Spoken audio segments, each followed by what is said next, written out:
Сәлем балақай, қалың қалай? Кезекті математика сабағында сенімен кездескеніме өте қуаныштымын.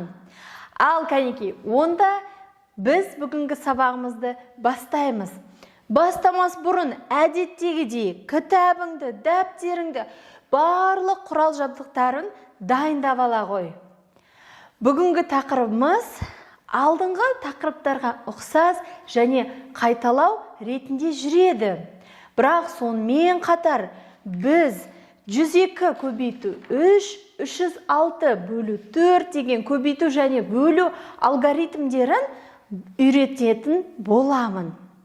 Ал кәнекей, сабағымызды нейрогимнастика жаттығуынан бастайық. Ал кәнекей, саңырауқұлақ, алаңқай, ауыстырамыз. Саңырауқұлақ, алаңқай. Мүмкін саған бір оңай көрінетін шығар. Онда тіпті жақсы. Бұл жаттығулар арқылы сенің миыңның дамып жатқанын біліп істе ғой. Себебі сен ақылды алғыр баласың. Одан да көп жетістіктерге жете аласың. Ал мен саған математика пәнінен көмектесетін Салтанат апай және де шәкірт онлайн мектебі. Ал енді балапан, саған тағы да мынандай сұрақ. Біз алдыңғы сабақтарда үлкен қандай танымдық тақырыптарды қарастырып едік? Судың адам өміріне пайдасы туралы. Ал енді бүгін біз судың өсімдіктерге пайдасы туралы айтатын боламыз. Саған мынандай сұрақ. Өсімдіктерге су не үшін керек? Немесе жалпы өсімдіктер өсу үшін не керек? Сен дүниетану, жаратылыстану пәндерінде өткен болатынсың. Өсімдіктің өсуіне бірнеше фактор қажет. Ол жылу, су, топырақ, ауа, минералды заттар деген сияқты, Соның ішінде су маңызды рөл атқарады. Оны қарапайым мынандай тәжірибемен білсек болады. Үйде жайқалып тұрған бір әдемі гүліңді алып, бірнеше күн немесе бір апта су құймасаң, оның жағдайын тексеріп көрсең болады. Ол не істейді? Біртіндеп сола бастайды. Мүлдем су қоймасаң, ол тіпті өліп қалуы мүмкін. Міне, көрдің бе? Осы тәжірибеден ақ өсімдіктерге судың қандай қажет екенін біз білсек болады. Алдыңғы сабақта суды қалай үнемді қолдану, тағы да басқа судың маңыздылығын білгеннен кейін суды үнемді қолданып, дұрыс жаратып жүрген боларсың деген ойдамын. Себебі сен ақылды баласың. Ал кәнекей, ендеше бірінші тапсырмаға қарай ғой. Бірінші тапсырманың мен оқып берейін, ал сен мені мұқият тыңда.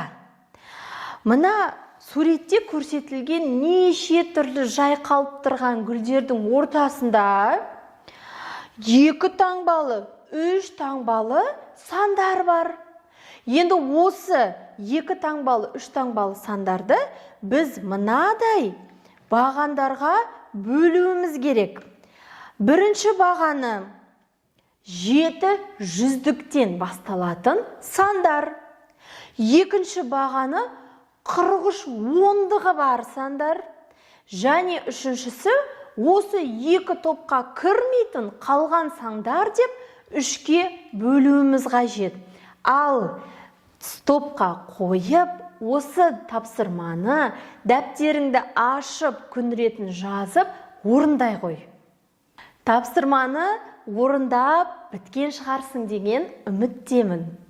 Ал кәнекей, мен тексеру мақсатында тек әр бағанға бір мысалдан айтайын. Егер сол сан сенің сол бағаныңда болса, онда тамаша.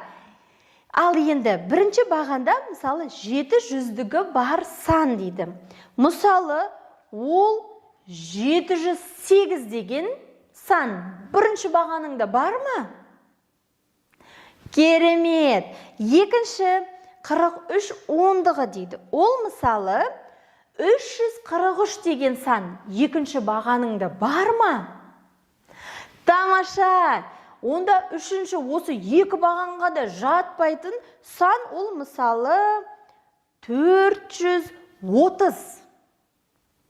Үшінші бағанда бар ма? Тамаша.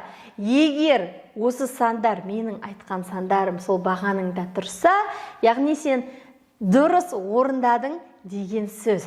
Көп кідірмей, мен бүгінгі жаңа тақырыпты саған түсіндірейін, ал сен мұқият тыңда. 102 көбейту 3. Мхм. 102 деген санымыз 0-мен аяқталып тұрған жоқ. 2 деген бірлікпен аяқталып тұр. Сондықтан 3 деген бірлігімізді бірліктің астына жазамыз. Мына кейбір оқушылар бағанмен көбейткенде кішкене шатасады екен. Сондықтан мен тәптіштеп жақсылап тұрып түсіндіріп жіберейін. Келістік па? Міне, бірінші мына 3 деген бірлікті 2 деген бірлікке көбейтіп, оның астына жазамыз. Кейін мына 3 деген бірлікті 0 ондыққа көбейтіп, оны ондықтың астына жазамыз. 3 деген бірлікті мына 1 жүздікке көбейтіп, оны жүздіктің астына жазатын боламыз. Ал кәнекей, 3 екім 6, 3 нөлім 0. Мынандай ереже бар. Кез келген санды 0-ге көбейтсек, не шығады? 0 шығады. Бұл қатып қалған заңдылық. Кеттік, 3-ке 1-ді көбейтсек, 3 болады. Сонда мәні 306. Ал енді осы көбейтіні бөлу арқылы тексеріп жіберейік. 306 бөлу 3. Ал кәнекей, мына ең бірінші санына қараймыз. Біз 3-ті 3-ке бөле аламыз ба? Біз соны бірінші біліп алуымыз керек. Әрине, 3-ті біз 3-ке бөлсек, неше шығады? 1 шығады. 1-ден тексереміз. 1-ді 3-ке көбейтсек, 3 азайтамыз 0. Егер алдында есіңде ме? Егер мына тексерген кездегі азайтқанда 0 шықса, оны жазбай қойсаң да болады дегенмін. Өзіңе ыңғайыңа қарай, өзің жаза қой. Кеттік ары қарай. Міне 0-ді біз 3-ке бөлсек, қанша шығады? Міне мынандай ереже бар.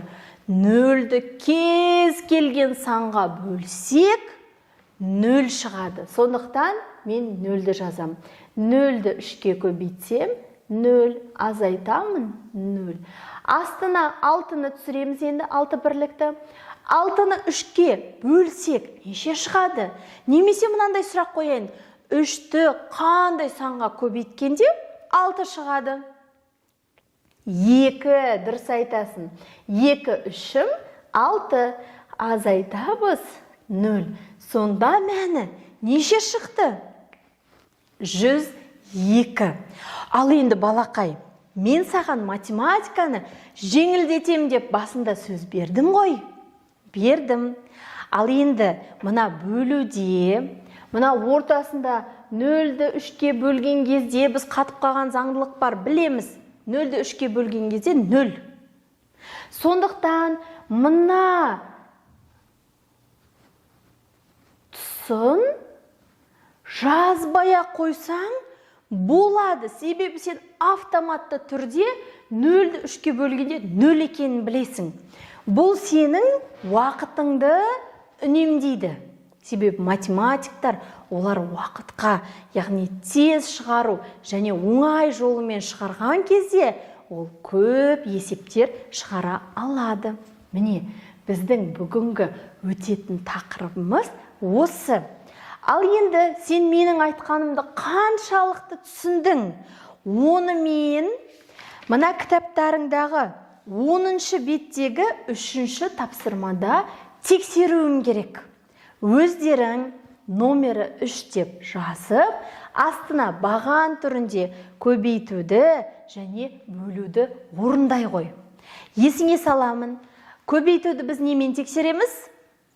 Бөлумен, ал бөлуді көбейтумен. Міндетті түрде тексеруді ұмытпа. Ал кәнеки, сәттілік. Тапсырманы орындап болсаң, онда келесі тапсырмаға өтейік. Келесі 4-ші тапсырманың шартын менімен бірге оқи қой. 1 килограмм күріш өсіру үшін 7 тонна су қажет. Қандай керекті ақпарат. Сонда қараңдаршы балалар, күріштен сендердің аналарың неше түрлі дәмді тамақтар пісіреді ғой. Енді қараңдар, сол 1 килограмм күрішті пісіру үшін 7 тонна су қажет екен. Көрдіңдер ме? Бұл да мына өсімдіктің өміріндегі судың рөлін өте сондай маңызды етіп көрсетіп қойған. Енді бізге нені табу керек?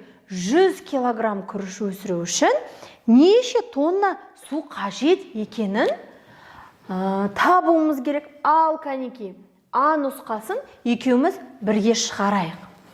1 килограмм күріш үшін 1 тонна су қажет.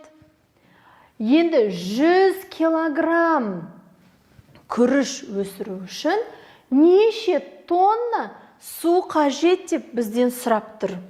Шешуін бірге шығарайық. Ал енді мына 1 килограммға 1 тонна болса, 100 килограммға қанша тонна екенін табу үшін не істейміз? Дұрыс, 100 килограммды 1 тоннаға көбейтеміз. Мынандай ереже бар. Кез келген санды бірге көбейтсек, сол санның өзі шығады. Яғни 100 тонна су шығады екен. Міне. Ал енді жауабын жазайық. Тағы да бір рет естеріңе саламын. Жауабын жазу үшін шартындағы сұрақ белгісін табасыңдар, соған жауап бере саласыңдар. Міне. Ал енді не деп жазамыз? 100 килограмм күріш үшін, балалар, мына жауабында килограмм, тонна деген өлшем бірліктерді ашып толығымен жазсаңдар дұрыс болады. Ал мен қысқартып жазайын. Келістік па? 100 килограмм күріш үшін, немесе күрішке 100 тонна су қажет. Міне, бірінші А нұсқасын екеуміз бірге орындадық. Ал енді Ә нұсқасының мен саған шартына көмектесем, ал сен әрі қарай шешуіме жауабын өзің шығаратын боласың. Ал менімен бірге шартын оқи қой. 100 грамм бидай өсіру үшін 120 литр су жұмсалады. Ал одан 5 есе артық бидай өсіру үшін неше литр су қажет дейді? Ал кәнеки, мына жерде бидай туралы айтылып тұр, я? Бидайды біз күнделікті өмірде қолданамыз ба? Әрине, мына білімді алғыр балалар біледі. Бидайдан біз нан аламыз, неше түрлі макарондар, бәліштер, неше түрлі тамақтар пісіреді, және оны біз күнделікті қолданамыз. Ал енді осы есептің екеуміз бірге шартын жазайық. 100 грамм бидай үшін 120 литр су қажет. Ал енді 5 есе артық бидайға неше литр су қажет дейді? Шешуі. Енді қараңдар, есе артық деген кезде біз қандай амал қолданамыз? Көбейту. Ал кәнеке 120 көбейту 5. Ойша көбейтсек де болады, немесе баған түрінде көбейтсек де болады. Ал ойша көбейтіп көрейік. 5-ті 0-ге көбейтсек 0, 5 2 10, 0-ін жазам, 1-і ойда. 5 бірім 5, ойдағымен 6. Сонда 600 литр шықты. Жауабы 600 литр су қажет. Балапан, мен саған бұл есепті кішкене оңай түсіндіріп жатырмын. Мынан қарай ғой. Міне, мына жерде 5 есе артық деген кезде, 100-ді 5-ке көбейткен кезде қанша шығады? 500 грамм. Яғни мына жауабына 500 грамм бидайға 600 литр су қажет деп ашып жазсаң тіпті жақсы болады. Ал енді келесі мына Б нұсқасына келдік. 3 килограмм картоп өсіру үшін 900 литр су жұмсалады екен. Енді керісінше 1 килограмм картоп өсіру үшін неше литр су жұмсалады дейді. Ал кәнеки шартына не деп жазамыз? 3 килограммға осыншама, енді 1 килограммға неше? Енді бұл есепте кішкене мына 1А нұсқасына қарағанда өзгешелеу. 1 килограммды табу үшін бұл жерде не істейміз?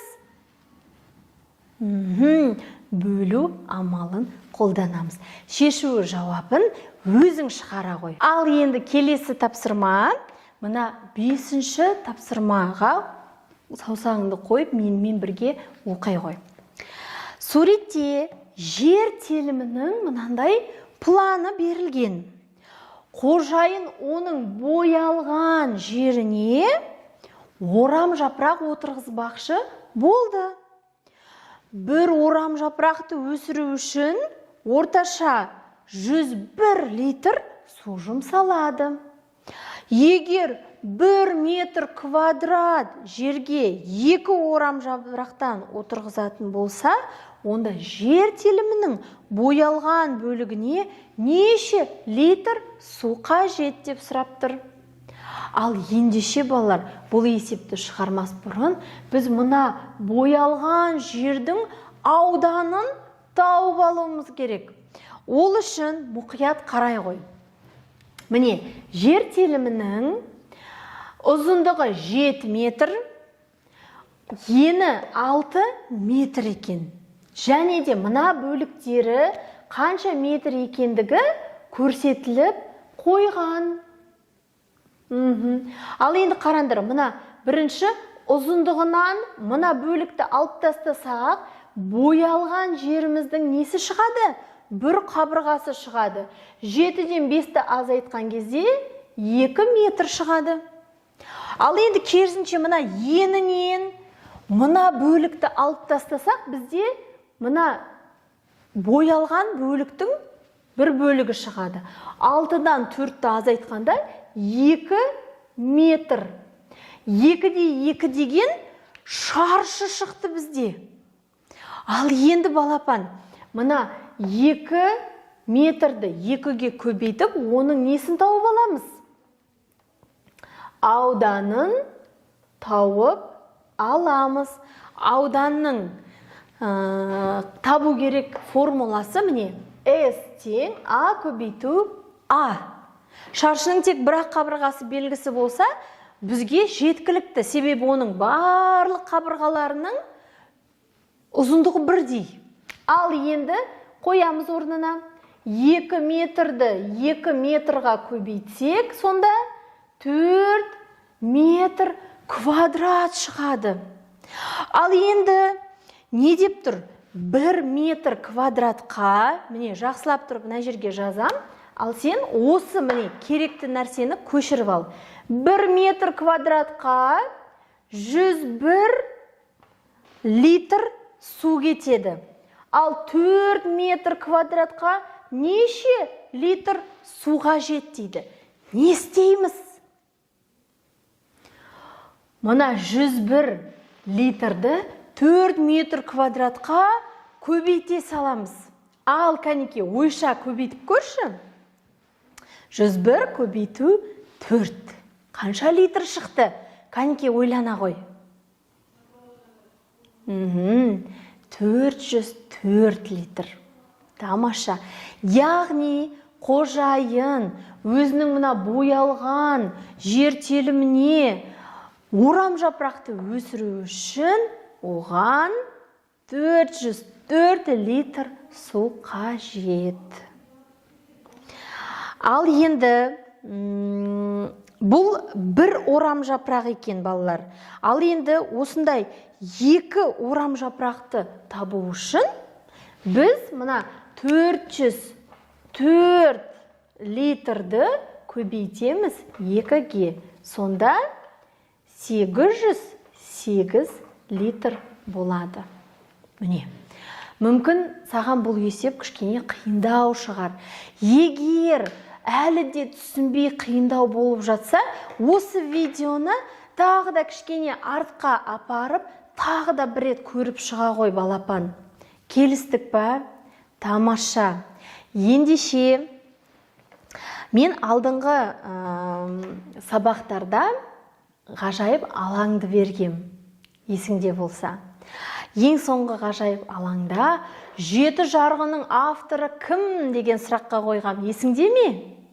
Таптың ба? Я, 7 жарғының авторы Тәуке хан екен. Тамаша, сен жарайсың, сен барлығын білесің, өте талапты баласың. Ал енді біз бүгінгі сабақта не өттік? Қандай тапсырмалар орындадық? Соны бір жақсылап тұрып, қайталап жіберейік. Бүгін біз 102 көбейту 3, 306 бөлу 3 деген көбейту және бөлу алгоритмдерін не істедік? Қарастырдық. Жүздіктерді, яғни бірлікке көбейту. Сонымен қатар, соны орындау арқылы біз өсімдіктерге мына судың пайдасы туралы ой қозғадық. Міне, есептерімізді де шығарған кезде орам жапыраққа қанша литр суға жет екен, картопқа, бидайға, күрішке, міне сондай бізге керекті деген өнімдерге қаншалықты сондай өсімдіктерге судың қажеттілігін өттік. Ендігі саған үйге тапсырма. Мына 11-ші беттегі 8-ші және 9-ші тапсырмада арифметикалық амалдар және амалдардың орындалу ретін сақтап, дұрыс шығарып, маған суретке түсіріп қайтадан жіберу керек. Ал енді саған мынандай өзіңе 7-ші есепті бергім кеп тұр. 7-ші есепте неше түрлі өсімдіктер көрсетілген. Мысалы, бірінші шырша, бөртегүл және парсы бөртегүлі туралы. Ал екіншісінде ақгүл, бөртегүл және басқа түп ағаштар туралы берілген есеп. Бұл есепті өзің шығарып, маған чатқа жібере ғой. Егер қиындық тудырып жатырса, онда міндетті түрде менен чатта сұрай ғой. Апай, мына есепті мен әлі де қиналып жатырмын десең, мен саған оның түсіндірме видеосын жіберетін боламын. Келістік па? Тамаша. Онда мен саған бүгін ғажайып алаңға ешқандай сұрақ қоймай қояйын. Себебі үйге берілген тапсырма өте сондай қызықты және де сәл қиындау болып тұр. Соған жақсылап тұрып барлық назарыңды қойып, шығарып, маған жібере ғой. Сенің тапсырмаңды асыға күтемін. Сау бола ғой.